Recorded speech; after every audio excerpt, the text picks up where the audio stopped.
In 1968, Navy SEAL Roger Hayden had survived missions that killed better men. He'd completed Army Ranger School, Raider School, underwater demolition team training. He'd patrolled the Mekong Delta, where one wrong step meant a punji stake through the foot or a Viet Cong bullet through the skull. He thought he knew jungle warfare. Then the Australians invited him on patrol. For 10 days, they didn't speak a single word, not one. And in that silence, Hayden learned more about reconnaissance than his entire military career had taught him.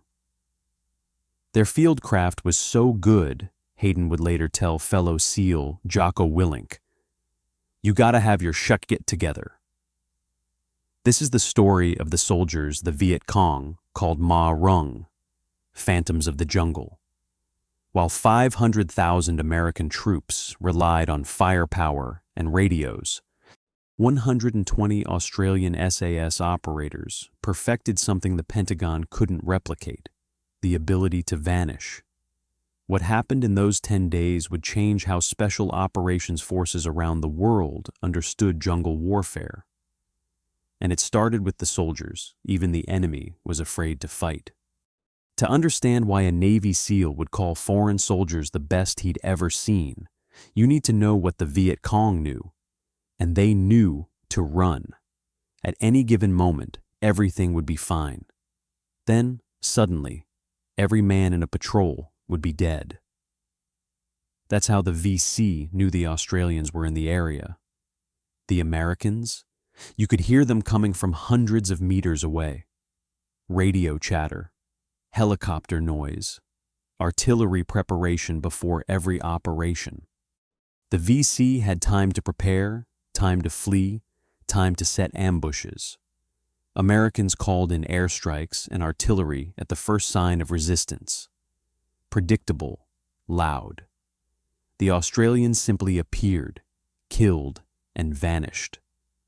No helicopters overhead announcing their arrival. No artillery softening the target. No warning at all. Just sudden death, then silence again. The Viet Cong couldn't predict where the Australians would strike, couldn't hear them approaching, couldn't track them after they left. Even other Australian infantry units got called Viet Cong, commandos, by the VC, because the Australians operated differently than Americans. Small patrols, silent movement, disciplined fire. To the Viet Cong, every Australian was special forces compared to American units.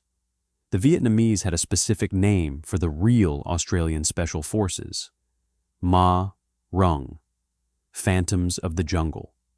Some translations call them jungle ghosts. Either way, the meaning was unmistakable. Soldiers who killed without being seen, without being heard, without leaving traces. North Vietnamese Army histories referred to them with a kind of grudging respect that never appeared in their assessments of American forces. One captured Viet Cong leader described the difference simply and brutally. Worse than the Americans were the Australians. The Americans would hit us, then call for planes and artillery. We could handle that. We knew what was coming. The Australians just killed you and disappeared. The fear in that statement was earned through 5 years of operations across South Vietnam.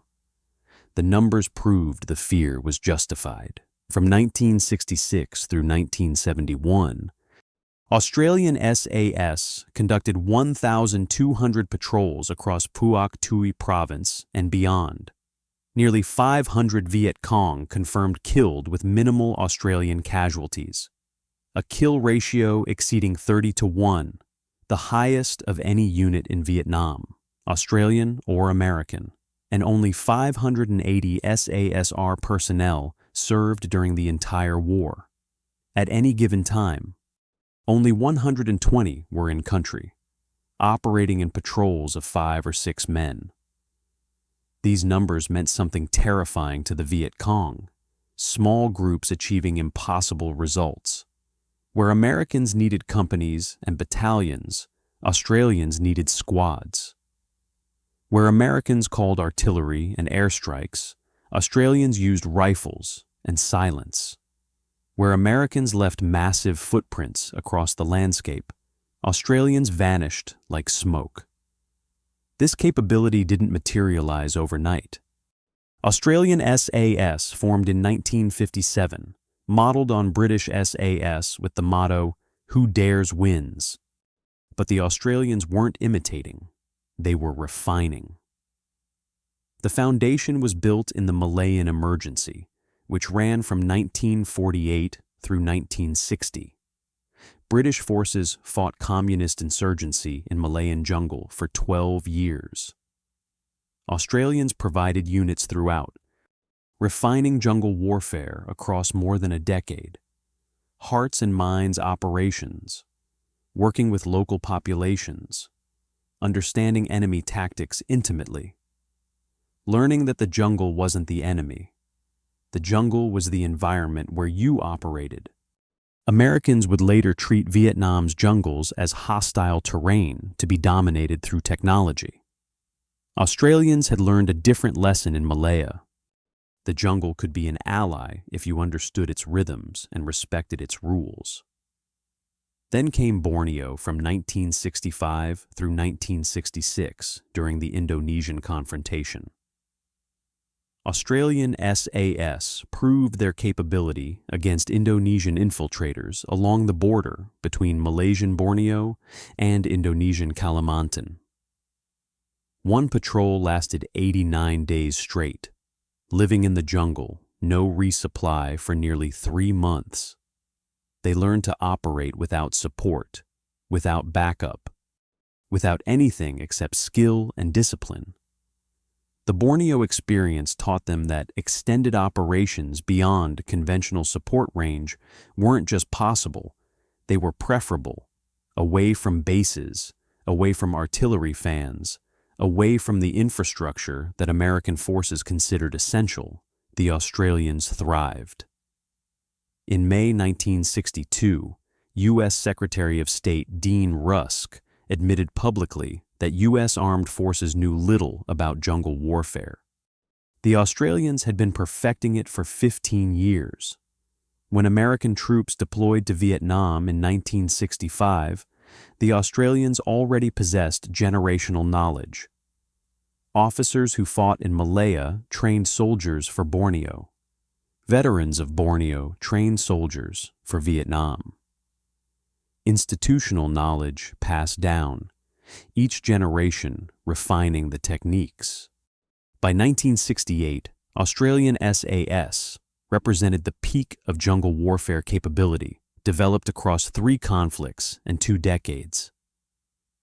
In 1968, Roger Hayden was one of those American troops. But Hayden wasn't regular infantry. He'd earned his place in SEAL Team 1 through 6 months of basic underwater DEMOLITION/SEAL training. Running, swimming, Hell Week, the crucible that breaks most candidates. Then Army Ranger School, 60 days of patrolling, tactics, leadership under stress. Then Raider School for specialized small unit tactics. Then Underwater Demolition Team qualification, combat diving, demolitions, maritime operations, elite training by any standard, American Special Operations at its peak.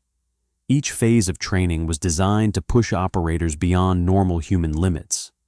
SEALs were the Navy's answer to Green Berets and Marine Recon. Highly trained, highly motivated, highly capable, Hayden deployed to a Vietnamese base camp near the U Minh Forest. Today, it's U Minh Thuong National Park. Then it was one of the most hostile areas in Vietnam. Dense jungle, heavy Viet Cong presence, mangrove swamps, difficult terrain where conventional operations failed. Hayden's team operated from an isolated base. The SEALs called it something unprintable. Riverine operations mostly. Patrol boats on rivers and canals, fast insertions, ambushes, rapid extractions. Hit the enemy, Get out before reinforcements arrive.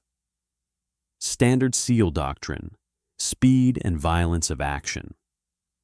Limited jungle experience created the problem. As Hayden admitted later, in UDT, you just didn't have the fieldcraft to be out in the jungle looking for people. SEALs lost men because of this gap. Teams arrived in country, took over operations the same day. Zero turnover from previous units. Had to learn everything from scratch. No institutional knowledge transfer. That's what made the Australians different. They had institutional memory stretching back to Malaya. They had systems for transferring knowledge. They had a culture built around patience and observation rather than speed and violence. American doctrine emphasized technology and firepower. North Vietnamese called U.S. Special Operators men with green faces. Green Berets, SEALs, SOG, LRRP units all relied on the same core principles: constant radio communication, coordinate with artillery before moving, air support on standby, medevac helicopters ready, overwhelming force as philosophy. As legendary officer David Hackworth observed, the Aussies used squads to make contact and brought in reinforcements to do the killing. The American approach: fix the enemy in place, then call everything available: artillery, airstrikes, gunships, reinforcements, technology as force multiplier. If you can call in an airstrike, why risk soldiers? If artillery can destroy a bunker complex, why assault it with infantry? Search and destroy missions used large unit sweeps, companies and battalions moving through terrain. Body count measured success. How many enemy killed became the metric for effectiveness. Communication meant survival in American training. If you're in trouble, call for help. Radio your position. Reinforcements are coming. Artillery will suppress the enemy. Gunships will provide cover. This worked in many situations. American firepower was overwhelming when properly applied. The United States could bring more ordnance to bear faster than any military in history. But it made noise. Lots of noise. VC could hear American operations from kilometers away. Helicopters announced arrivals. Artillery preparation telegraphed intentions. Radio chatter in the clear gave away positions. The noise gave the enemy time to prepare or flee. Australian philosophy started from different assumptions. In dense jungle, visibility drops to 3 to 5 meters. Sometimes less in heavy vegetation. But human voices carry 200 meters or more in humid jungle atmosphere. Sound travels differently where moisture saturates the air. Dense foliage creates acoustic channels. VC and NVA troops had excellent hearing and local knowledge of every sound. They knew what belonged and what didn't, could identify American equipment by sound alone. M16 versus AK-47, distinctive reports, American radio chatter, recognizable cadence and rhythm. Even American cigarettes smelled different from Vietnamese tobacco. Sea ration meals had distinctive odors. American soap and deodorant carried on the breeze. As one Viet Cong leader explained, worse than Americans were Australians. Americans hit us, then call planes and artillery.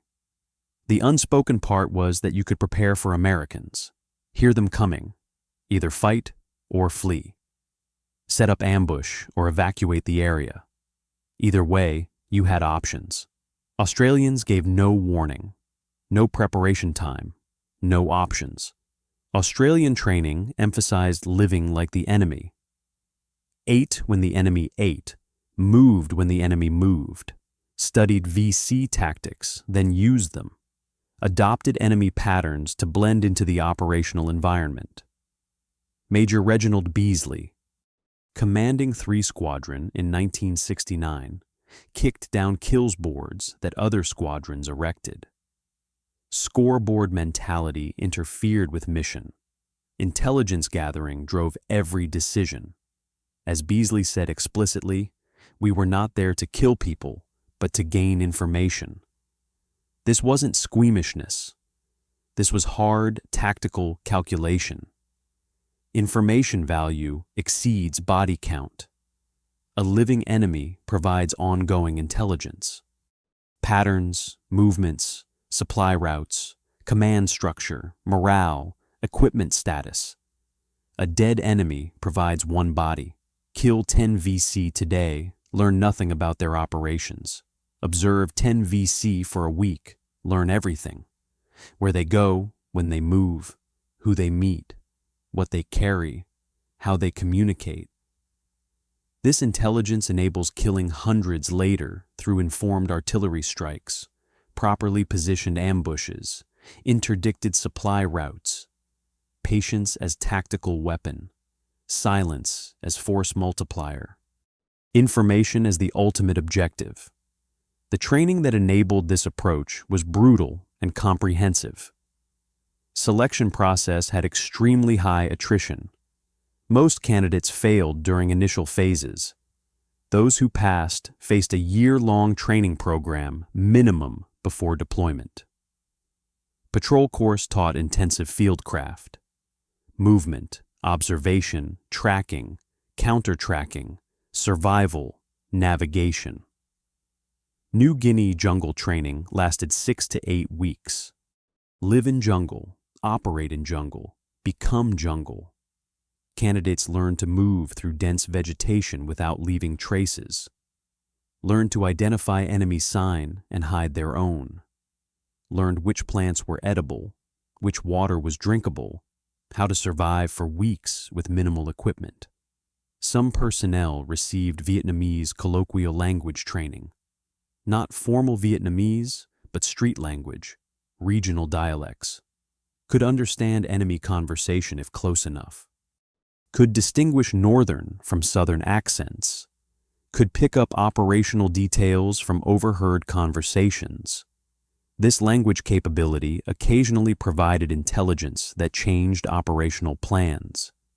Equipment reflected this philosophy. Australians carried modified L1A1 self-loading rifles. Standard weapon was British-designed, Australian-manufactured, firing 7.62 by 51 mm NATO rounds. More powerful than the American M16's 5.56 mm. Longer range, better penetration, more stopping power. Some Australians modified theirs specifically for jungle warfare. Started with the L2A1 heavy barrel automatic version. Cut the barrel at the gas block. Removed the bipod. Converted to full automatic. Standard L1A1 was semi-automatic only. Loaded 30-round magazines instead of 20. They called it the bitch. The nickname came from uncontrollable recoil on full automatic. Light barrel, powerful round. Automatic fire meant the weapon climbed off target immediately, impossible to control for accurate, sustained fire. But that was exactly the point. Sound and flash signature were massive. Muzzle blast from the shortened barrel was deafening. Flash was visible even in daylight. Psychological weapon as much as physical. Made a small patrol sound like a platoon. Made 6 rifles sound like 20. The specific tactical purpose would become clear soon enough. Australians operating in an adjacent sector had worked with SEAL Team 1 before. Previous joint operations had been successful. Mutual respect existed between the units. Hayden needed local knowledge of his operational area. New territory for his SEAL team. Thought it would be standard patrol coordination. Australians show the terrain, identify enemy patterns. Everyone goes home with better intelligence. Expected normal special operations procedure. Radio coordination. Standard tactics. Maybe a 2-day patrol maximum. As Hayden later told Jocko Willink, They had a blast. What he didn't expect was complete re-education in every aspect of jungle reconnaissance. 10 days that would change how he understood warfare. Day 1, June 1968. The exact date remains classified for operational security. The UH-1 Iroquois helicopter from No. 9 Squadron RAAF flew at treetop height. Standard Australian insertion technique. Keep below radar, minimize time exposed, hit the landing zone fast. Hayden had done helicopter insertions dozens of times with SEAL Team 1, Mekong Delta insertions, riverine operations, quick in and out. This looked normal enough initially. The pilots were experienced at Australian SAS insertions, knew the drill precisely. Treetop height approach kept the helicopter below most observation. Then sudden deceleration at the landing zone. Helicopter flare, nose up, rapid slowdown, aggressive braking. Skids barely touched ground. 6 men dismounted in seconds. 5 Australians whose names remain undocumented for operational security. Ranks: patrol commander, probably corporal or sergeant, plus 4 troopers. Standard Australian SAS patrol configuration. Small, tight, highly trained. Hayden carried standard SEAL loadout. M16 rifle, ammunition pouches, grenades, survival gear, medical kit, water, rations. Combat load, probably 40 to 50 pounds. The Australians carried modified L1A1 rifles and heavy ammunition loads. Each man carrying over 200 rounds of 7.62 millimeter. Minimal rations, maybe 2 days of food for what would become a 10-day patrol. Priority was ammunition over comfort. Could survive on minimal food. Couldn't survive running out of ammunition in contact.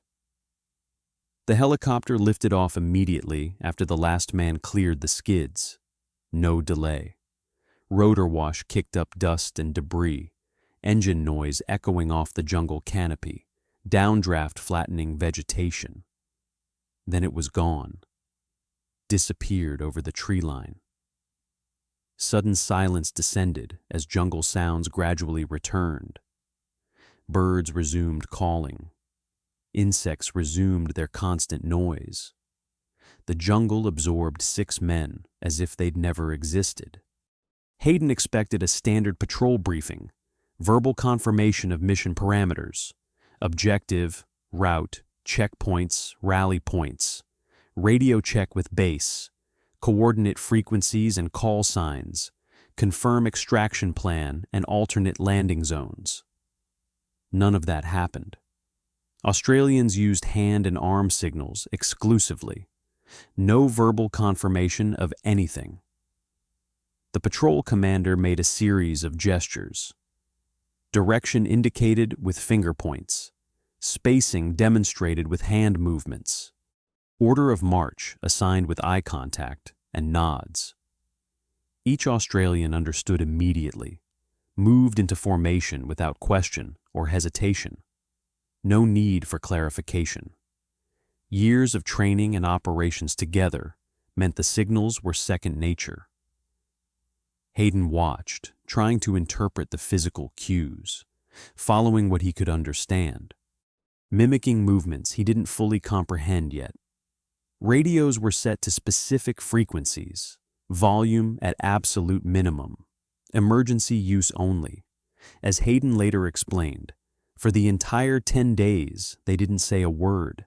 They just used hand and arm signals, not just radio silence. Standard for American patrols during movement. Complete verbal silence. Not a whisper. Not a cough. Not even heavy breathing if it could be avoided. Americans used verbal commands even when trying to be quiet. Cover left, enemy front, hold position. Whispered, but still spoken. Still vibrations in the air. Still detectable by trained enemy ears. Australians were silent as the jungle itself, learning to read that silence was immediate and non-negotiable. No asking questions. No, what does that mean? No verbal clarification available. Watch and learn or fail the patrol. Hand signal basics were straightforward enough. Closed fist meant stop. Universal military signal. Pointed finger indicated direction of movement. Flat hand down, pushing motion meant get down, take cover. Hand to ear meant listen, danger close. Fingers indicating numbers showed enemy count. 3 fingers, 3 enemy. But there were dozens more signals. Specific enemy types. VC versus NVA regulars, indicated by different hand configurations. Threat levels, observed versus engaged versus approaching, each with distinct signals. Distances, near, far, closing, each precisely defined. Terrain features ahead, water, hills, clearings, all conveyed in peripheral vision while scanning assigned sector. Couldn't stare at the patrol commander waiting for signals. Had to watch your sector for enemy. Had to catch signals and glimpses while maintaining security. Spacing was precise. Close enough to see signals clearly through vegetation. Far enough apart to avoid creating a group target for enemy fire. Typically 10 to 15 meters between men. Staggered formation, not a straight line. Each man covering different field of fire. Overlapping sectors. No gaps in coverage. Where to step became critical immediately. Follow the point man's foot placement exactly. Point man tested ground before committing full weight. Soft spots avoided, could make squelching sounds. Dry sticks avoided. Snapping betrayed presence.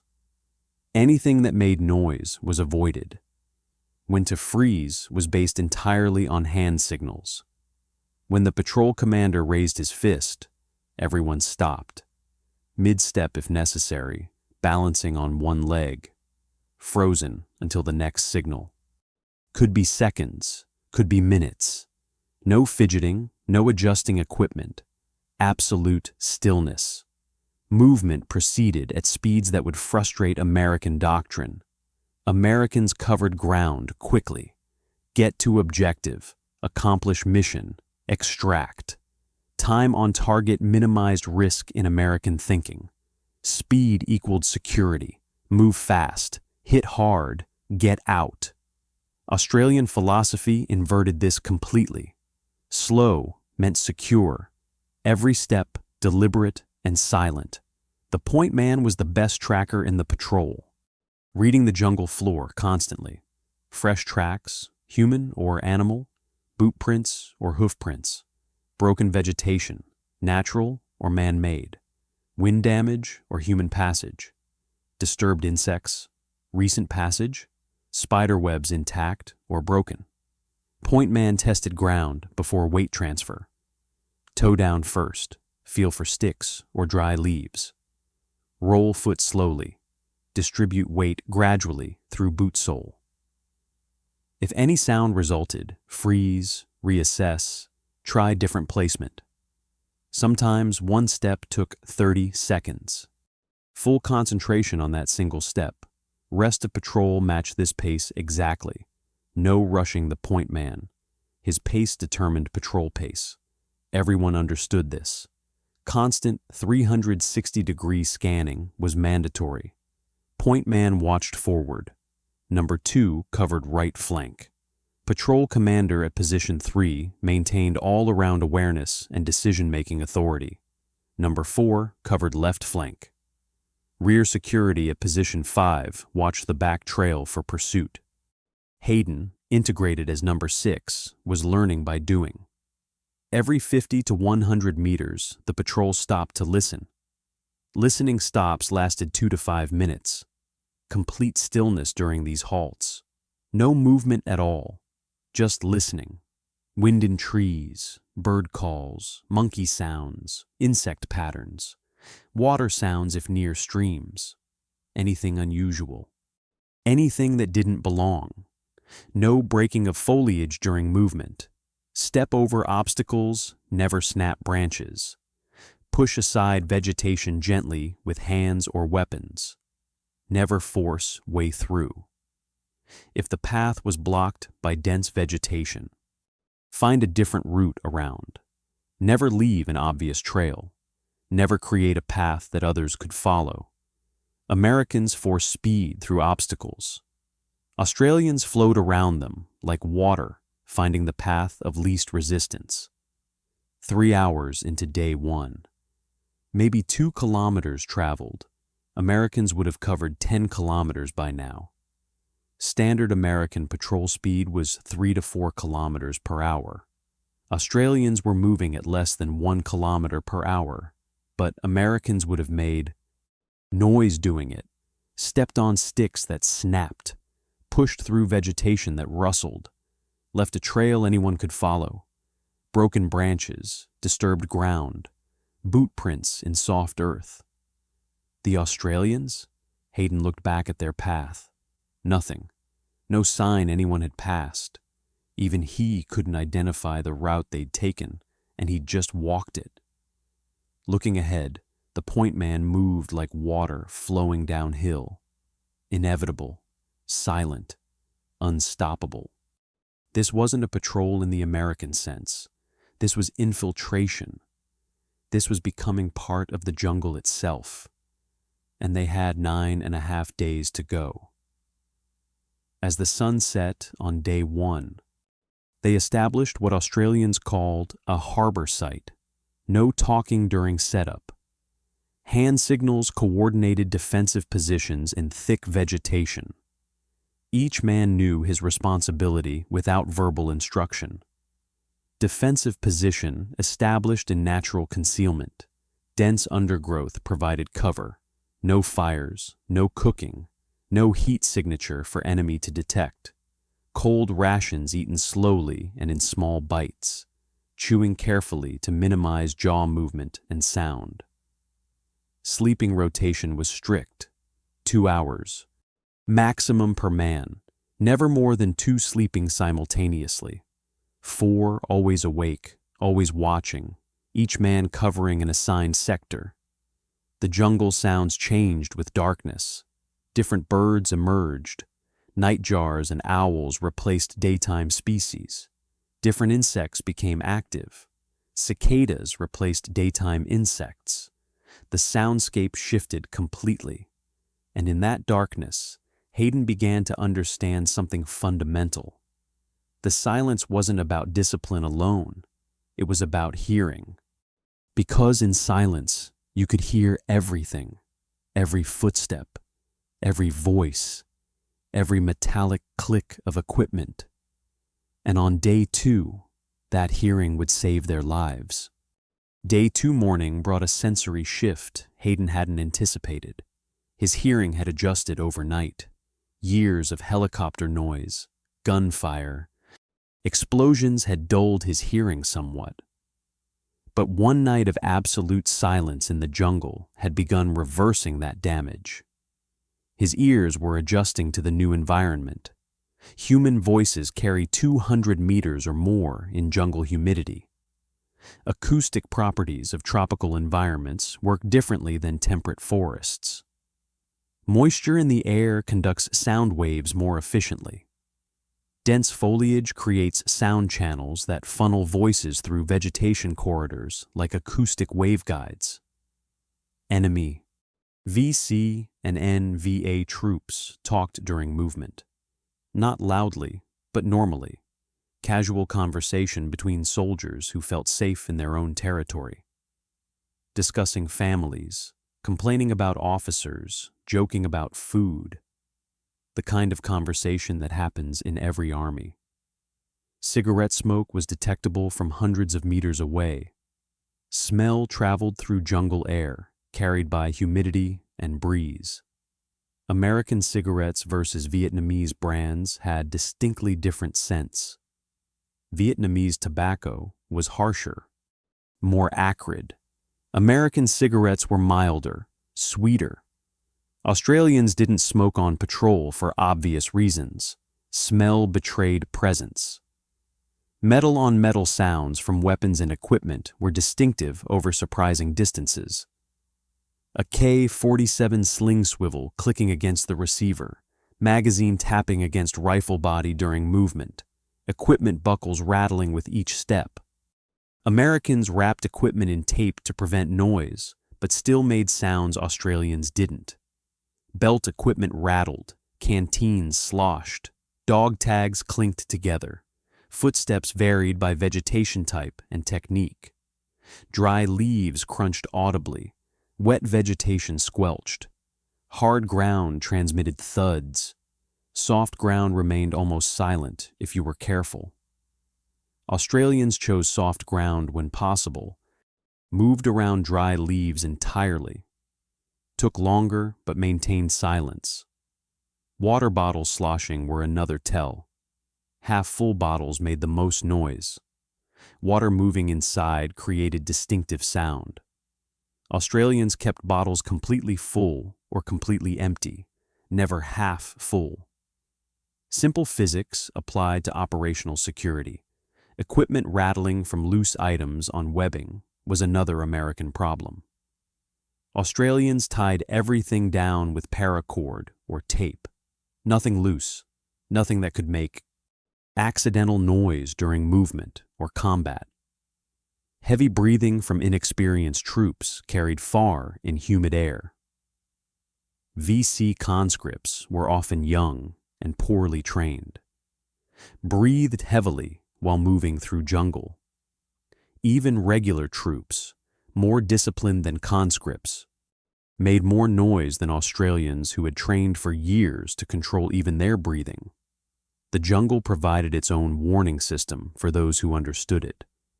Bird calls changed near human presence. Jungle birds maintained constant chatter under normal conditions. Various species calling back and forth. When humans approached, calls changed pitch and rhythm. Warning calls were sharp and repeated, different from normal communication between birds. Experienced operators recognized the difference instantly. Like learning a language, the jungle spoke if you listened.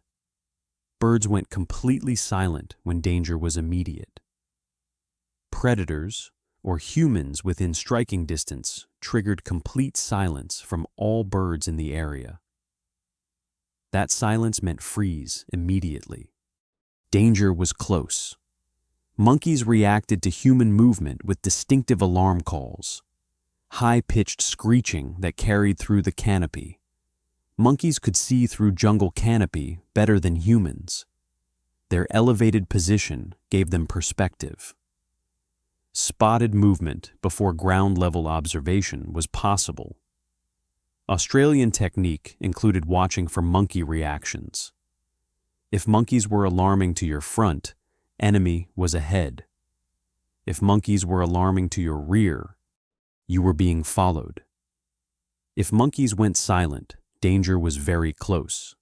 Insects went silent near large groups of humans. Normal jungle maintained constant insect noise. Cicadas, crickets, beetles all contributing to the soundscape. Sudden insect silence meant something had disturbed them recently. Could be large animals passing through, but assume human until proven otherwise. Wind patterns through foliage carried sound information. Wind direction determined what you could hear and what could detect you. Downwind from enemy meant you could hear them clearly. Upwind from enemy meant they might smell you. Australians always considered wind direction in movement and positioning, used wind to their advantage. Even snake movements indicated recent human passage. Snakes fled from human movement and vibration. Fresh snake trail across. A path meant someone had passed recently. Minutes, not hours. Australians read the jungle like Americans read radar screens. Every sound, every change, every anomaly was information processed constantly. Natural warning system better than any technology. Mid-morning, day 3. The patrol was moving through dense secondary growth when the point man suddenly raised his fist. Stop signal. Everyone froze instantly. Some men caught mid-step. Weight balanced on one leg. No questioning the signal. The point man had heard something. Something that didn't belong. Voices. Vietnamese conversation.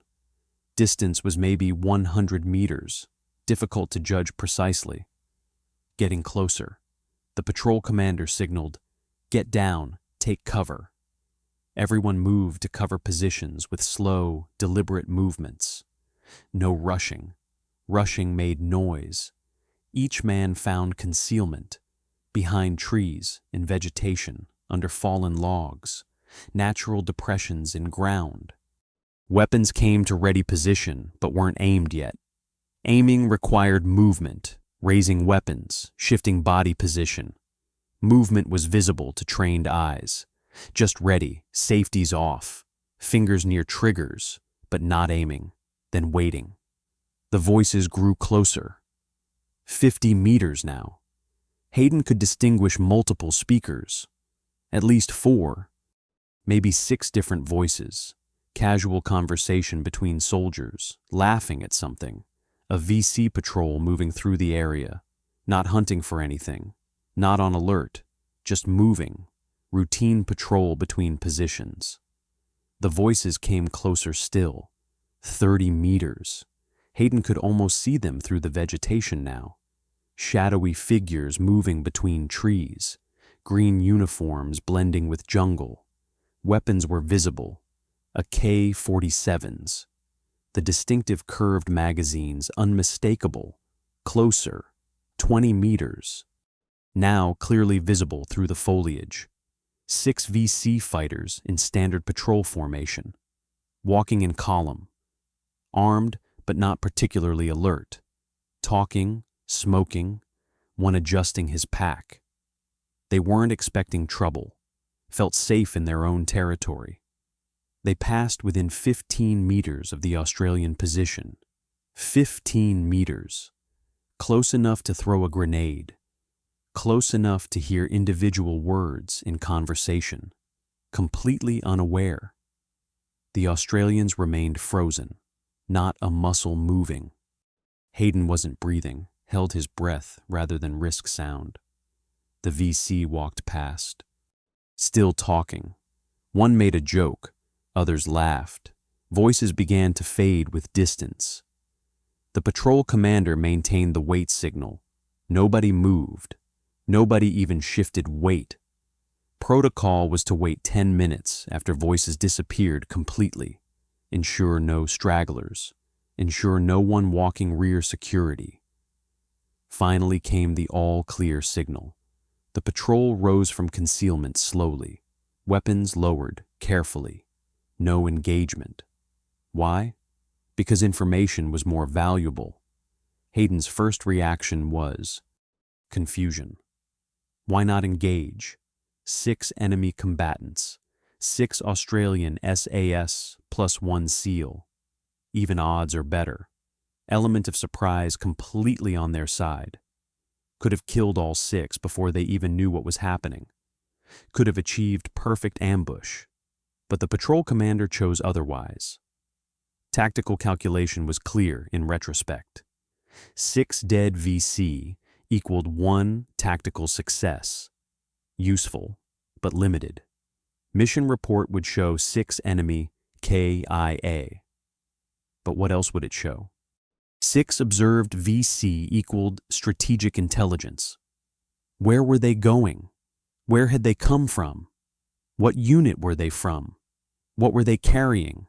What were they discussing in their casual conversation? The pattern of VC movement in this specific area at this specific time was information. This intelligence would enable killing dozens later. Inform larger operations. Direct artillery fire precisely. Position ambushes effectively at choke points. Interdict supply routes at optimal locations. Major Beasley's philosophy in action. We were not there to kill people, but to gain information. Americans would have called that luck. Australians called it field craft. Days 4 and 5 brought understanding of what Hayden was actually learning. He later said he learned more about reconnaissance in his 10 days with the Australians than he did anywhere else in the world. What specifically was the education? Fieldcraft supersedes technology. Australians had radios but didn't use them except for emergencies. Had air support available but didn't call it. Could have requested extraction but didn't. Relied on skill and discipline, not systems and support. Patience outperforms aggression. American training emphasized closing with and destroying the enemy. Speed, violence of action, overwhelming force. Australian training emphasized observing and reporting the enemy. Patience, silence, information gathering.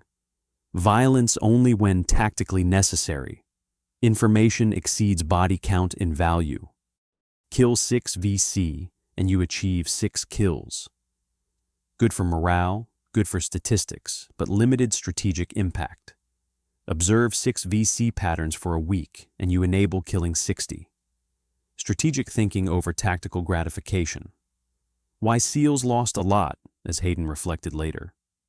Lack of fieldcraft preparation before deployment. American insertion was same-day arrival into combat zone. Zero preparation time. Zero handover from previous teams. In combat immediately. Learning while under fire. Learning while people were trying to kill you. Australian method involved a year of training before deployment. Extensive preparation. Patient execution. Information gathering as priority mission. The physical toll was becoming apparent by day 5. 5 days of constant alertness. 2 hours of sleep, maximum per night. Cold food only. Minimal water consumption. Carefully rationed. Body either adapting to stress or beginning to break down. Difficult to tell which. Hayden was an experienced operator, tougher than most men, but this sustained tension was different. No relief, no break, no moment of safety, no knowing when you could relax. Americans considered 24-hour missions long, exhausting. This was day 5 of 10, halfway through, and the hardest part was approaching. Day 6 began before dawn. Australian technique favored traveling during enemy sleep hours when possible. Move during darkness, harbor during day if enemy activity was high. But this patrol reversed the pattern based on intelligence requirements. First hour of movement proceeded normally. Standard patrol procedures, slow movement, constant vigilance. Then the second hour brought signals from the point man, fresh tracks, multiple personnel, heavy equipment indentations in soft ground. Enemy base camp was close. The hunt was ending. The real mission was beginning. The Australian point man signaled enemy trail ahead. Fresh tracks from multiple personnel. Deep impressions indicated heavy equipment being carried. Ammunition crates, supply bundles. Width of the trail showed regular, heavy use. Vegetation wear patterns indicated this wasn't occasional traffic. This was a main supply route. Direction was established as northeast. Equipment indentations in soft ground showed distinctive patterns. Ammunition crates had specific markings, different sizes and weights. Medical supplies often had Red Cross symbols. Food containers, primarily rice sacks, left recognizable impressions. This wasn't a patrol trail used by small groups. This was a supply route used by large groups carrying heavy loads. Timing analysis from the tracks indicated less than 3 hours old. Morning dew had been disturbed but hadn't dried yet. Dew pattern told experienced trackers exactly how recent the passage was. The patrol commander examined the tracks personally, counted distinct boot patterns, at least 15 individuals based on different tread patterns. Mix of sandals, typical for local VC, and boots, possibly NVA regulars from the north. Decision point: follow the trail directly or observe it. Following risked discovery if the enemy was close. Risked walking into ambush. Observing provided intelligence without the risk of direct contact. The patrol commander decided: establish observation post. Hand signals directed movement off the trail, 200 meters perpendicular to the supply route, far enough to avoid accidental discovery, close enough to observe activity. The patrol found elevated position, small hill with good sight lines, clear view of the trail below through vegetation, dense cover for concealment, perfect position for extended observation. Retreat routes were always planned before establishing any position. First rule of Australian SAS. Operations: never occupy a position without confirmed escape routes. 2 escape routes identified immediately. Primary route north toward predetermined pickup zone. Secondary route east toward river. Could swim if extraction by helicopter became impossible. Only after escape routes were confirmed did they establish the observation post. Position selected behind a fallen log with dense ferns providing additional concealment. Natural cover always better than man-made. Could see the trail without, being visible from it. Each man positioned for different field of fire. Overlapping observation zones, no blind spots, complete coverage. The wait began. Hour 4 of observation brought movement on the trail. Single VC fighter moving quickly, but not running. Checking the trail. Security patrol. Walking point for a larger group following. Standard VC procedure. He passed the observation post at roughly 100 meters distance. Moving with purpose.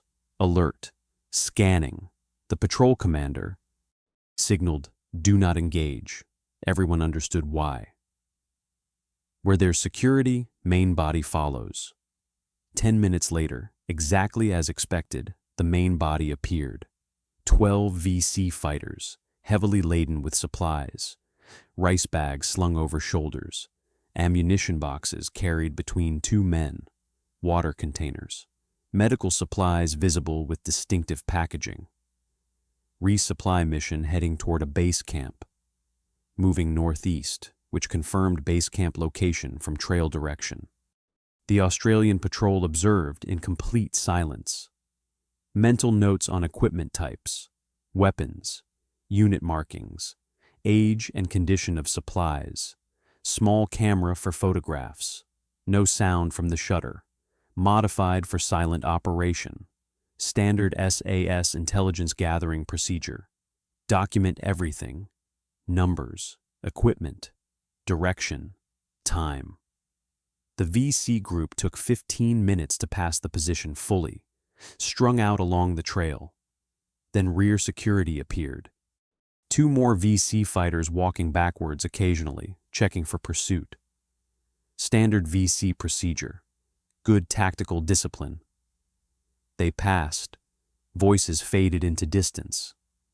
The patrol commander signaled, "Continue observation. Base camp direction confirmed. Supply route identified. Pattern beginning to emerge." This intelligence would enable targeting the supply line. Cut supplies and you weaken the base camp. Ambush the trail and you hit high-value targets. But more observation needed. One supply run doesn't establish a pattern. Need multiple observations. Day 6, afternoon through day 7 morning. 18 hours maintaining the observation post continuously. No movement from position. Absolute stillness required. Pentagon doctrine allowed 4-hour observation maximum. Doctrine said longer observation risked discovery and compromise. Australians waited 18 hours. Different doctrine, different philosophy, different results. Bodily functions were controlled or delayed. If unavoidable, controlled in place. No leaving position under any circumstances. Leaving position risked discovery, risked compromise, risked the entire patrol. Eating was minimal, slow, and silent. Small bites of cold rations, sea rations or similar. Chewing slowly, minimizing jaw movement visible from distance. Water consumption was carefully rationed. Small sips only. Couldn't refill until mission completion. 2 men sleeping, 4 watching in continuous rotation. Every 2 hours, change. Hayden's turn. 2 hours watching, 2 hours sleeping. Sleep was light, always alert. Any sound brought instant wakefulness, trained to wake silently. Physical discomfort became significant. Couldn't stretch, stretching visible. Couldn't adjust position much, position adjustment visible. Muscles cramping from stillness, simply endured. Part of the job. Mosquitoes were constant. Malaria risk was accepted. Calculated risk. Couldn't swat them. Movement was visible. Let them feed.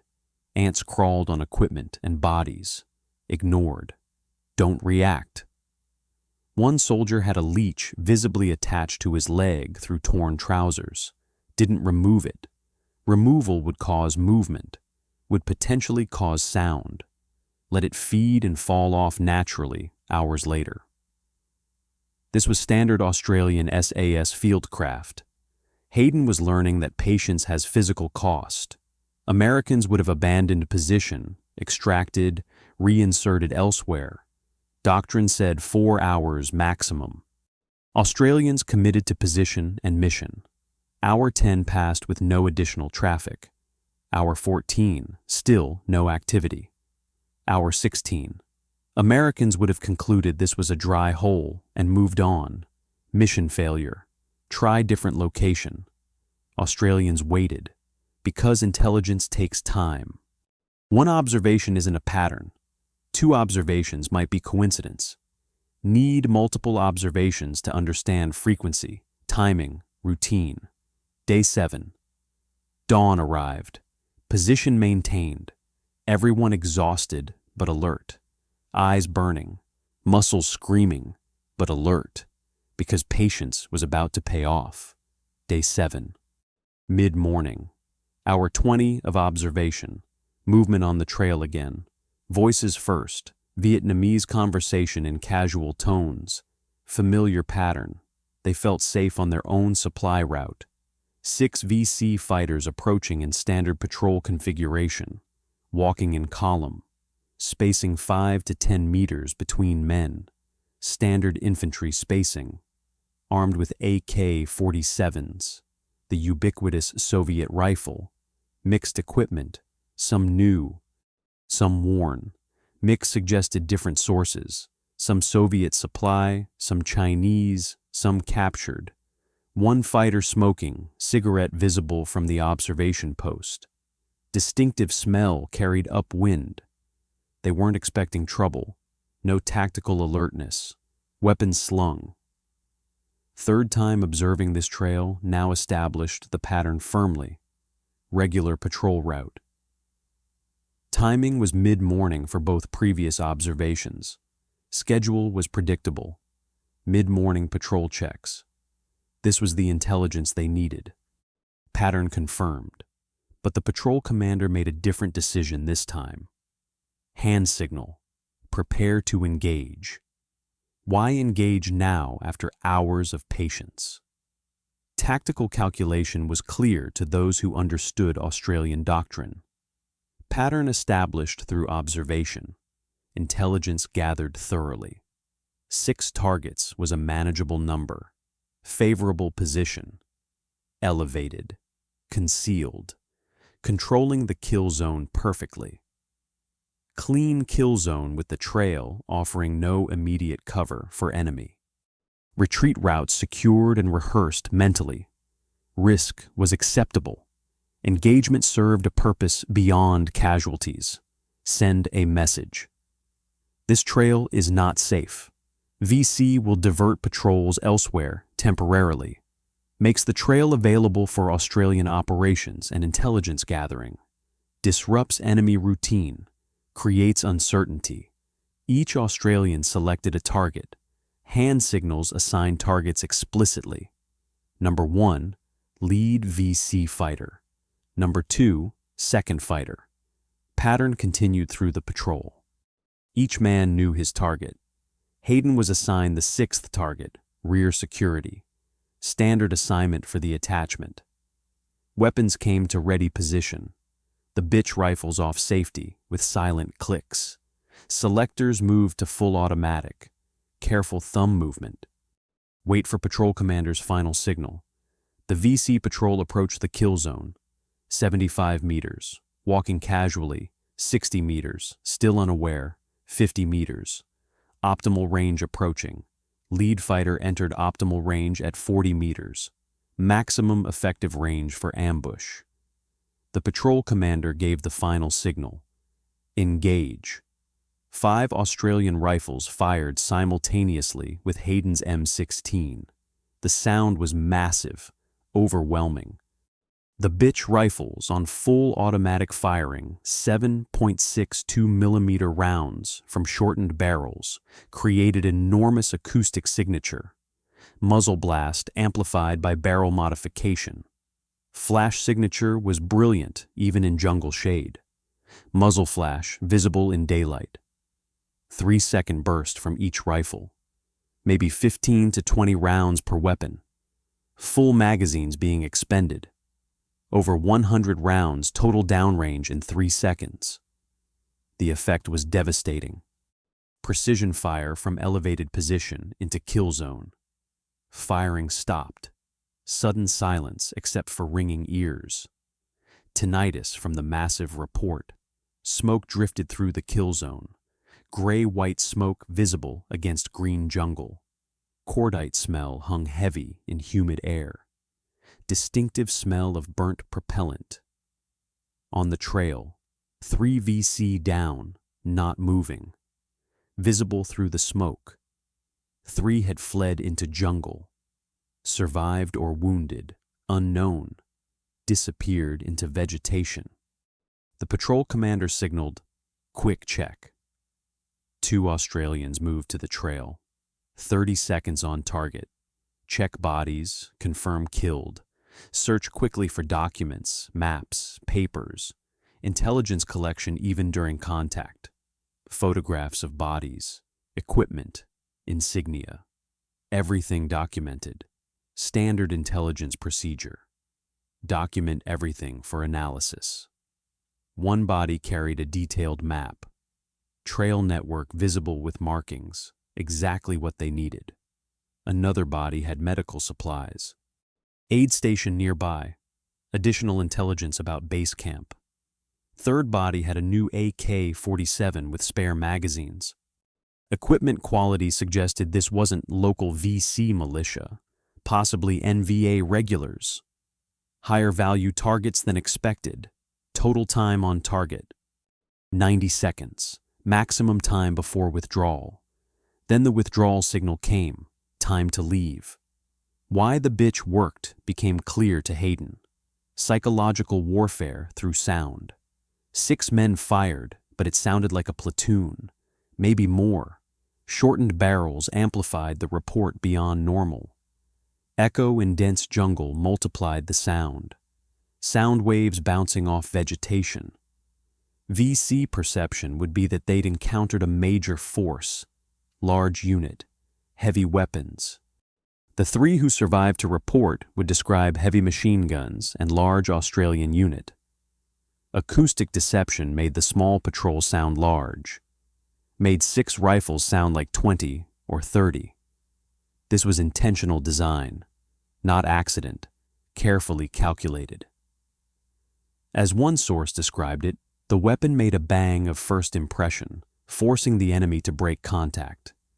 Even survivors were too terrified to counterattack or pursue, too uncertain about force size. Immediate withdrawal went perpendicular to the trail, not back along approach route, never retrace steps. Basic tactical principle hammered into every Australian SAS operator. Enemy expects withdrawal in the same direction as approach, sets ambush along that route, move 90 degrees off that angle, different direction entirely. Direction was east toward the river, fast movement initially, 500 meters at near running pace, fastest movement since insertion. Speed over stealth for initial escape. Distance matters more than silence immediately after contact. Then stop and listen. 10-minute halt dedicated to listening for pursuit. Any sound? Any voices? Any movement behind them? Any indication enemy was following? Nothing detected. Resume movement, slower now, quieter. Speed no longer critical. Change direction to northeast. Navigating by compass and terrain features. No GPS technology existed yet. Compass, map, terrain association. Dead reckoning navigation by skilled operators. 2 kilometers total from the ambush site. Second listening halt lasted 15 minutes. Complete silence. Still no pursuit detected. Assessment, clean break. VC didn't pursue because they didn't know the size of the force. Didn't know what they were pursuing. Acoustic deception had worked perfectly. They thought they'd encountered a platoon or larger. Not worth pursuing with uncertain numbers. Not worth risking walking into prepared ambush. The patrol established a harbor site, different from an observation post. Defensive position with 360-degree security. Each man covered an assigned sector. No fires, no cooking remained standard. Always standard. Night in the harbor site passed quietly. Morning of day 8 brought resumption of patrol operations. Mission continued. Still 4 more days until extraction. Still intelligence to gather. The ambush was just one engagement in an ongoing operation. Days 9 and 10 brought continued reconnaissance operations. Additional VC trails were identified and documented. Total trail network was mapped through observation and photographs. Enemy base camp location was pinpointed through triangulation. Never approach the base directly. Too risky. Would compromise the patrol. Triangulated location through observing multiple supply routes. 3 trails converging indicated base camp at the convergence point. Basic tactical analysis. Grid coordinates established through map and compass work. This intelligence was critical for future operations. Would enable artillery strikes. Would enable conventional infantry operations. Information was radioed back to base in encrypted burst transmission. Australian SAS used one-time pads for unbreakable encryption. Codes that couldn't be broken even if intercepted. Message was brief. Grid coordinates, enemy strength estimates based on observed traffic, trail network details. Transmission lasted less than 30 seconds. Minimized time on air. Then radio silence resumed immediately. Day 10 movement was toward the extraction point. Predetermined landing zone selected before the patrol began. Before insertion. Coordinates had been memorized. Nothing written down.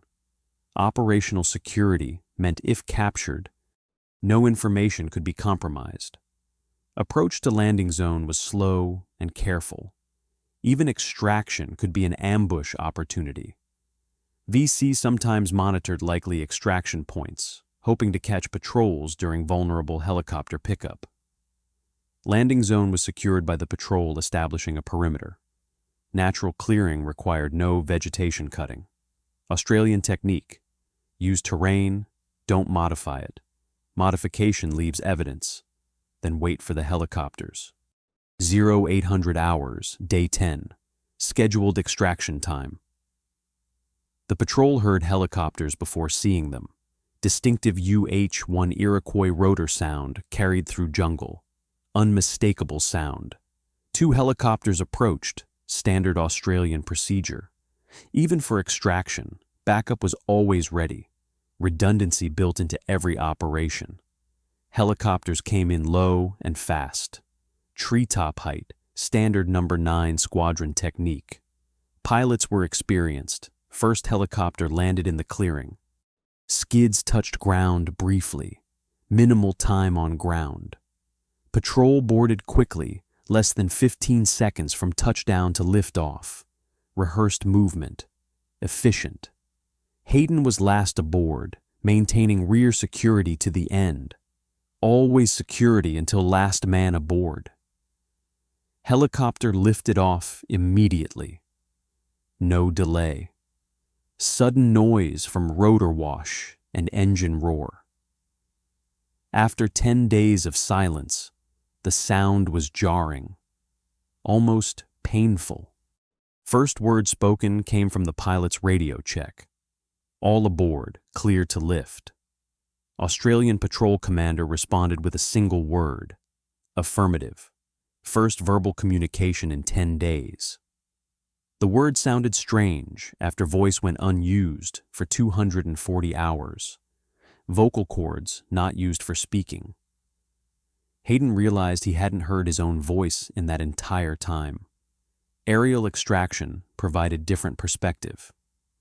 Jungle from above was impenetrable green canopy, solid green, no gaps. Invisible from the air, the patrol could have been anywhere under that canopy. That's why sound discipline mattered so critically. Couldn't be seen from above. Couldn't be heard from any distance, truly invisible. Flight time was 20 minutes. Australian SAS base at Nui Dat, Phuoc Tui Province, occupied a section of the larger base called SAS Hill. Separate from regular infantry for operational security, different compounds, different access control. Helicopter landed on the SAS Hill pad, designated landing area. Patrol disembarked with immediate equipment check. Weapons, gear, ammunition all accounted for. Standard procedure after every mission. Never skip this step. Ammunition expended was documented. Approximately 100 rounds fired during the ambush. Rest of ammunition returned to armory. Medical check was cursory. Some leeches still attached. Removed now. Mosquito bites everywhere. Minor scratches from vegetation. Nothing serious. Nothing requiring treatment. Mission success by that metric. Clean clothes for the first time in 10 days. Shower was luxury. After 10 days of jungle grime. Hot water incredible. Hot food was the first hot meal since insertion. Taste was incredible after days of cold rations. Then came the debrief. The patrol commander provided detailed report to intelligence section. Hayden observed Australian intelligence procedures. Systematic, thorough, professional, no detail overlooked. The map captured from the ambushed VC was analyzed immediately. Trail networks were compared with existing intelligence overlays. New information was added to operational maps. Big picture emerging, enemy patterns were updated. Supply routes were marked for targeting in future operations. Photographs were developed and analyzed. Enemy equipment documented. Uniforms documented. Weapons documented. Unit identification was possible through insignia analysis. Bodies photographed could potentially be identified as known VC commanders from intelligence files. Cross-referenced with existing intelligence. Grid coordinates were verified and plotted. Base camp location became priority intelligence. This information was distributed to 1st Australian Task Force headquarters. Task Force commander would plan operations based on SAS reconnaissance intelligence. Standard cycle. Typical pattern was that SAS reconnaissance enabled conventional infantry operations. Small patrol intelligence enabled large-scale results. Operation Iron Fox in July 1971 would use exactly this type of intelligence. Hammer and Anvil. Operation with 3rd Battalion Royal Australian Regiment and 4th Battalion Royal Australian Regiment / New Zealand, providing conventional forces. SAS intelligence showed them precisely where to strike. Results were significant VC casualties and destroyed bunker systems. One 10-day patrol provided strategic impact. What Hayden learned filled categories. Silent communication systems using hand signals created a comprehensive tactical language. Dozens of distinct signals conveyed complex information without words, more efficient than verbal in many situations. Patrol spacing maximized coverage while minimizing detection. Staggered formation created overlapping fields of fire. Distance was calculated precisely, close enough to communicate visually, far enough apart to avoid creating a group target. Movement techniques balanced speed versus noise. Every step was calculated. Slow movement equaled silent movement equaled survival. Observation post-selection and occupation followed strict protocols. Elevated position was preferred. Cover and concealment were essential. Retreat routes were always planned first. Never occupy a position without confirmed escape routes. Anti-tracking procedures were rigorous. Never retrace steps. Change direction multiple times during movement. Walk backwards briefly to confuse trackers. Use terrain features to hide tracks, streams, rocky ground. Ambush timing and execution prioritized intelligence first, violence second. Observation established patterns before engagement. Engagement only when tactically sound. Overwhelming fire delivered in minimal time. Immediate withdrawal after contact. No pursuit of fleeing enemy. Withdrawal techniques went perpendicular to engagement site. Fast movement initially, then slower after gaining distance. Multiple listening halts confirmed no pursuit before resuming mission. Intelligence gathering took priority above all else. Information enabled future operations. Living enemy provided ongoing intelligence value. Killed enemy provided immediate tactical success, but limited strategic value. Intelligence provided strategic success. Every observation was documented. Every trail was mapped. Every enemy patrol was noted with time, direction, and strength. This information saved lives and enabled victories. The philosophy underlying the techniques was equally important. Patience functioned as a tactical weapon. Americans were action-oriented by training and culture. Australians were observation-oriented. Patience was difficult but effective. 18-hour observation post yielded critical intelligence. American doctrine would have abandoned the position after 4 hours. Information value exceeded body count. 3 VC killed. Represented tactical success. Map captured represented strategic success. Information from that map would enable killing dozens in future operations through informed targeting. Long-term thinking superseded short-term gratification. Small teams, properly trained, outperformed large forces in specific roles. 6 men gathered intelligence that enabled battalion-level operations. Economy of force, minimal resources, maximum effect. Technology supplemented, but didn't replace skill. Australians had radios, but didn't rely on them. Had air support available, but didn't need it. Skills made them effective, not equipment alone. The jungle became an ally when properly understood. Americans fought against the jungle environment, saw it as obstacle. Australians worked with it, used terrain, concealment, natural warning systems. Jungle provided cover, sometimes food and water, and constant intelligence through natural indicators. Silence functioned as a force multiplier. As Hayden said, he learned more in 10 days than in his entire career elsewhere. Silent operation enabled everything else. Without silence, no surprise. Without surprise, no advantage. With both, invisible and unstoppable. Hayden returned to SEAL Team 1 with new understanding. The Australians returned to their patrol rotation. Standard procedure: 1 squadron in country conducting operations, 1 training to deploy, 1 recovering from deployment after returning to Australia. The machine continued operating. But a question remained that would haunt Pentagon planners. Could American forces replicate what 120 Australian SAS soldiers were accomplishing across Vietnam? They tried. Results were mixed at best. Understanding why requires examining systems, not just techniques. September 1967 brought first official recognition.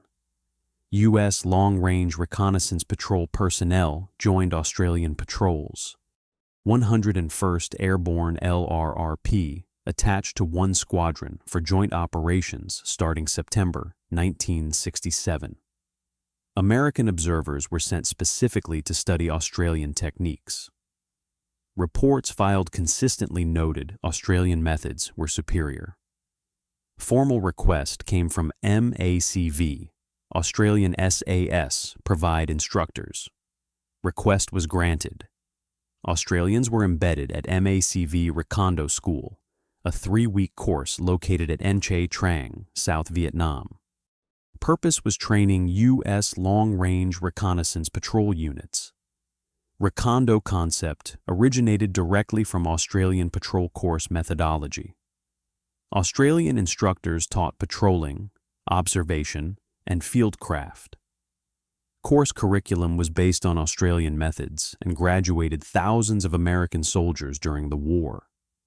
What Americans attempted to adopt included smaller patrol sizes, moving from 8 to 10-man squads to 4 to 6-man teams matching Australian standard. Extended patrol durations pushed from typical 24-hour missions to multi-day operations. Reduced radio communication minimized electronic signature. Emphasis shifted toward observation over engagement. Intelligence gathering became priority over body count. Silent movement techniques incorporated careful foot placement and slow, deliberate movement. Hand signal systems were developed based on Australian examples. Some American units achieved Australian-level results. SOG, Studies and Observations Group, adopted similar methods. Reconnaissance teams of 4 to 6 men, often including indigenous Montagnard personnel, conducted extended patrols. Operating in Cambodia and Laos, cross-border operations were high-risk, high-value missions. Small teams with excellent training operated in conditions similar to Australian SAS. Results were comparable. Enemy casualties were significant. Intelligence gathered had strategic value. Own casualties remained minimal when doctrine was followed properly. Some SEAL teams incorporated techniques successfully. Platoons that prioritized reconnaissance over direct action, emphasizing silent movement, observation, and intelligence as primary mission, achieved effective results. Green Beret A teams working with Montagnard forces sometimes exceeded Australian performance. Small, cohesive units operated semi-independently with significant autonomy. Local knowledge combined with special forces training. These teams lived with indigenous forces for weeks at a time. When specific factors were present, American units matched or exceeded Australian performance. Small team size of 4 to 6 operators. Unit cohesion from training and operating together. Operational independence from conventional forces. Clear mission with intelligence gathering as primary objective. leadership autonomy with junior leaders empowered to make decisions. When these factors were present, success followed. The problem was that the American system didn't support these factors universally. System issues prevented full replication. American forces used individual replacement rather than unit rotation. Soldiers rotated individually on 12-month tours, joined existing units mid-deployment. Units constantly changed composition. Just learned a teammate's name and capabilities, then they rotated home. New soldier arrived and the process started over. Unit cohesion never fully developed. Australian system rotated entire squadrons. Squadrons deployed together for a full year, trained together for a year before deployment, fought together for the entire tour, returned home together simultaneously. Unit cohesion was absolute. Knew teammates' capabilities intimately. Trust was complete. Communication could be minimal because understanding was total. Tour length disparity created additional problems. U.S. Marine Corps used 6-month tours, just getting proficient, and it was time to leave. U.S. Army used 12-month tours, which was better, but still had a learning curve. First 3 months were spent learning. Middle 6 months were effective. Final 3 months brought short-timer mentality as soldiers counted days until going home. Australian squadrons served full years with no short-timer mentality because everyone left together. Institutional culture ran deeper than techniques alone. American emphasis on firepower and support, established from basic training forward, conflicted with Australian self-reliance doctrine. Support structure and compatibility was another factor. U.S. system was built around artillery and air support. Fire support bases were positioned every 10 to 15 kilometers. Artillery range determined patrol operational areas. Air support was expected within minutes of any contact. Australian system had patrols operating beyond artillery range regularly, operating in areas where no fire support was available by design. Self-sufficiency, developed by necessity. Strategic mission differences affected tactics. Australian Task Force was assigned Phuoc Tuai Province specifically. Mission was to secure one province completely. Allowed focused, systematic approach. Intelligence gathered directly supported task force operations in that province. Feedback loop was immediate and clear. Americans had the entire country as area of operations. Multiple simultaneous large-scale operations across South Vietnam. Different resource allocation required, different success metrics applied, body count versus area control.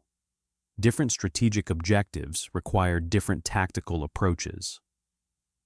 Documentary evidence of Australian superiority came from multiple sources. David Hackworth, legendary U.S. officer who commanded battalions in Vietnam, praised Australian methods explicitly. His quote, "The Aussies used squads to make contact and brought in reinforcements to do the killing," implied Australians were more tactically sound than American approaches. Neil Davis, journalist who extensively covered the war, stated, "I was very proud of the Australian troops. They were very professional, very well trained, and they fought the people they were sent to fight." The implied contrast with American operations was clear. Multiple U.S. after-action reports cited Australian effectiveness. Official recognition existed at tactical level. Requests for joint operations with Australian units were frequent. American units specifically wanted Australians as partners. VC perspective was documented in captured enemy documents. Orders existed instructing VC units to avoid Australians when possible. If engaged with Australians, protocol was to call reinforcements before committing to combat. Australian reputation was acknowledged even by the enemy they fought. The final numbers tell their own story. Last Australian SAS patrol ran from October 1st through 5th, 1971. 5 days duration with no enemy contact. Purely reconnaissance mission until the very end. Total Australian SAS Vietnam operations spanned 1966 through 1971. 5 years. 1,200 patrols conducted. Nearly 1,400 if you count Borneo operations during the same period. 3 squadrons rotating through 2 tours each. 580 personnel total served across those 5 years. Small number with huge impact. Australian SAS casualties were 1 killed in action. 1 died of wounds after returning to Australia from complications. 3 killed accidentally in non-combat incidents. 1 missing in action whose remains were found in 2008. 1 died of illness. 28 wounded in action. Total of 7 deaths and 28 wounded across 5 years of combat operations. Enemy casualties confirmed by Australian records. 492 Viet Cong killed, confirmed. 106 possibly killed. 47 wounded. 11 prisoners captured. Total enemy casualties exceeded 600. Kill ratio exceeded 30-1. Highest of any unit in Vietnam. Australian or American. No other Vietnam unit achieved comparable ratios. Even American Special Forces units recorded lower ratios. Delta Force didn't exist yet. It would be formed in 1977. SEALs, Green Berets, SOG all had lower casualty ratios. Australian SAS was statistically supreme. The modern legacy traces through specific influences. Roger Hayden continued his SEAL career and later became an instructor at Bud/S. Incorporated Australian fieldcraft techniques into SEAL training. Taught methods based directly on the 10-day patrol. Modern SEAL reconnaissance doctrine shows Australian influence. U.S. Delta Force formed in 1977. Founder Colonel Charlie Beckwith studied SAS methods extensively, primarily British SAS, but Australian Vietnam experience was examined and incorporated. Small unit tactics in Delta Force show visible Australian influence. British SAS examined Australian Vietnam methods in post-war analysis, determining what worked and what didn't in jungle combat. Australian techniques were validated through 5 years of combat results. Elements were incorporated into British SAS training during the 1970s and 1980s. Modern special operations doctrine worldwide reflects lessons the Australians proved. Small teams are now standard, 4 to 6 operators rather than larger formations. Information gathering takes priority over body count in reconnaissance missions. Patience and observation are emphasized in training. Silent movement is a core skill across all special operations forces. These principles were proven by Australian SAS in Vietnam. But public memory has forgotten. Vietnam War in cultural memory is American-focused. Australian role is barely mentioned. Hollywood films ignore Allied contributions almost entirely. Ma Rung reputation is known to military historians and special operations professionals, unknown to the general public.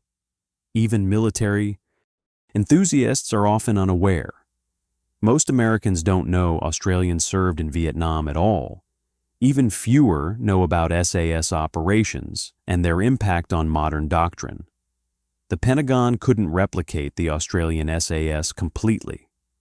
Because you can teach techniques, but you can't quickly build the system that creates the soldiers capable of executing those techniques. Selection takes time. Training takes time. Unit cohesion takes time. The Australians had spent 15 years building that system, from Malaya to Borneo to Vietnam. 3 wars. 3 generations of jungle fighters, each generation teaching the next.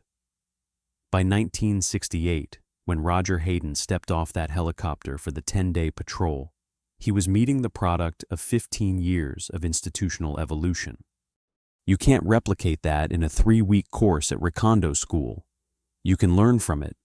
Some Americans did and became more effective. But fully replicating it requires what the Australians had: time, commitment, and a system specifically designed to create ghosts. October 1971, the last Australian SAS patrol extracted from Vietnam. 2 squadrons disbanded on return to Australia. The regiment's Vietnam War was over after 5 years. But what did those 5 years prove? What did 580 soldiers accomplish that changed warfare? The Australian SAS in Vietnam proved something humans keep forgetting. Skill beats scale. Patience beats power. Silence beats noise. Information beats firepower. And a small group of individuals who trust each other completely can accomplish what crowds cannot. Roger Hayden learned this in 10 days. The Viet Cong learned this across 5 years of being hunted. The Pentagon studied the reports and mostly ignored the lessons, because admitting 120 Australians outperformed 500,000 Americans didn't fit the doctrine or the budget or the way wars were supposed to be fought. Today, every special operations force in the world trains cohesive teams for months before deployment. They move silently when silence provides advantage. They understand that observation gives more intelligence than killing. The Australian SAS perfected these lessons in Vietnam and taught them to anyone willing to listen. The ghosts are gone now. The last Rung patrol returned home 54 years ago. But in the jungles of Vietnam, the Viet Cong who survived still remembered them decades later. Remembered the soldiers who appeared without warning, killed without sound, and vanished without trace. And that's the highest compliment one soldier can pay another across lines of war and ideology. They were afraid. The phantoms of the jungle earned that fear through 5 years of operations that set the standard for what small teams of supremely skilled soldiers could accomplish. 120 men, 1,200 patrols, 30-to-1 kill ratio, and a 10-day lesson in silence that changed how one Navy SEAL understood warfare. That's the legacy of Rung.